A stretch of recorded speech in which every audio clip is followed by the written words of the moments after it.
আশা করি সবাই অনেক সুস্থ এবং নিরাপদে আছেন। আমরা যারা অ্যান্ড্রয়েড ফোন ব্যবহার করি তাদের জন্য এই জিমেইল একটা অত্যন্ত গুরুত্বপূর্ণ জিনিস, কারণ জিমেইল ছাড়া আপনি প্লে স্টোর থেকে কোনো অ্যাপ ইনস্টল করতে পারবেন না। এই জিমেইলেই আমাদের কন্ট্যাক্ট সেভ থাকে, আবার এই জিমেইল দিয়ে আমাদের গুগল ফটোস, গুগল ড্রাইভ এগুলোতে লগ ইন করা থাকে। তো জিমেইলটা কিন্তু খুবই ইম্পর্টেন্ট একটা জিনিস। বাট আপনার জিমেইলের পাসওয়ার্ড যদি উইক থাকে এবং অন্য কেউ সেটা যদি জেনে যায় তাহলে কিন্তু বিপজ্জনক, কারণ আপনার জিমেইলের আইডি এবং পাসওয়ার্ড যদি অন্য কেউ জেনে তার ফোনে লগ ইন করে তাহলে কিন্তু আপনার ফোনের অনেক ইনফরমেশনই, যেমন আপনার লোকেশন ইনফরমেশন, ফটোস কিংবা গুগল ড্রাইভে থাকা আপনার ফটোস, ভিডিওস, ফাইলস সবই কিন্তু সে দেখতে পারবে। সো জিমেইলের পাসওয়ার্ড যদি উইক থাকে তাহলে আপনার উচিত হবে আপনার জিমেইল পাসওয়ার্ড চেঞ্জ করে নেওয়া। এখন আমি ছোট্ট এই ভিডিওতে ঝটপট দেখিয়ে দিচ্ছি কিভাবে খুব সহজে আপনি আপনার জিমেইলের পাসওয়ার্ড চেঞ্জ করে নিতে পারেন। আজকের এই ভিডিও তোমার সঙ্গে এটাই নিয়ে আলোচনা করব, তো অবশ্যই ভিডিওটা সম্পূর্ণ দেখার চেষ্টা করবে। সম্পূর্ণ না দেখলে কিন্তু বুঝতে পারবে না, এই জন্য তোমাদেরকে বলছি ভিডিওটা সম্পূর্ণ দেখবে যাতে বুঝতে পারি। তো দেরি না করে ভিডিওটা শুরু করি। তো হ্যালো বন্ধুরা, নতুন হয়ে থাকলে চ্যানেলটা সাবস্ক্রাইব করে পাশে থাকবে। তো বন্ধুরা এবার আসি ফোন স্ক্রিনে।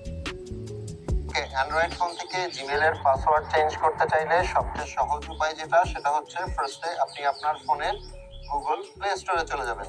প্লে স্টোরে যাবে, ঠিক আছে। প্লে স্টোরের উপরে ডান পাশে যে প্রোফাইল লোগোটা থাকে ওটার উপর ট্যাপ করবেন। এখন এখানে আপনি আপনার জিমেইলে যে নামটা দেওয়া আছে সেটা দেখতে পাবেন এবং জিমেইল আইডিটা দেখতে পাবেন। এর ঠিক নিচেই দেখতে পাবেন গুগল অ্যাকাউন্ট, এটার উপর ট্যাপ করবেন। এখন এরকম একটা ইন্টারফেস দেখতে পাবেন। এখানে একটা অপশন পাবেন পার্সোনাল ইনফো, ওটার উপর ট্যাপ করবেন। এখন এখান থেকে নিচের দিকে গেলে একটা অপশন পাবেন পাসওয়ার্ড, এই পাসওয়ার্ডের উপর ট্যাপ করবেন। এখন আপনি যে আপনার পুরানো পাসওয়ার্ডটা চেঞ্জ করে নতুন পাসওয়ার্ড দিতে চাচ্ছেন সেটা প্রুফ করার জন্য প্রথমে আপনাকে আপনার জিমেইলের পুরানো পাসওয়ার্ডটা এখানে দিতে হবে। তো আমি আমারটা দিয়ে দিচ্ছি। পাসওয়ার্ডটা দেওয়া হয়ে গেলে নিচে যে নেক্সট অপশনটা আছে এটার উপর ট্যাপ করবেন। এখন আপনি নতুন যে পাসওয়ার্ডটা দিতে চাচ্ছেন এখানে যে নিউ পাসওয়ার্ড অপশনটা আছে সেখানে সেটা আপনাকে দিতে হবে। আর পাসওয়ার্ড অবশ্যই 8 ক্যারেক্টারের হতে হবে, মানে 8 সংখ্যার হতে হবে, এবং সেটা অক্ষর এবং নাম্বার মিলিয়ে দিবেন। আর অক্ষরের ক্ষেত্রে মানে ক্যারেক্টারের ক্ষেত্রে ক্যাপিটাল লেটার এবং স্মল লেটার মিক্স করে দিবেন। আমি এক্সাম্পলের জন্য একটা পাসওয়ার্ড স্ক্রিনে দেখিয়ে দিচ্ছি। মানে অনেকটা এইরকম করে আপনি আপনার পাসওয়ার্ডটা দিতে পারেন, তাহলে পাসওয়ার্ডটা স্ট্রং থাকবে এবং আপনার মনেও থাকবে। তো আমি এখন এখানে আমার নতুন পাসওয়ার্ডটা দিয়ে দিচ্ছি।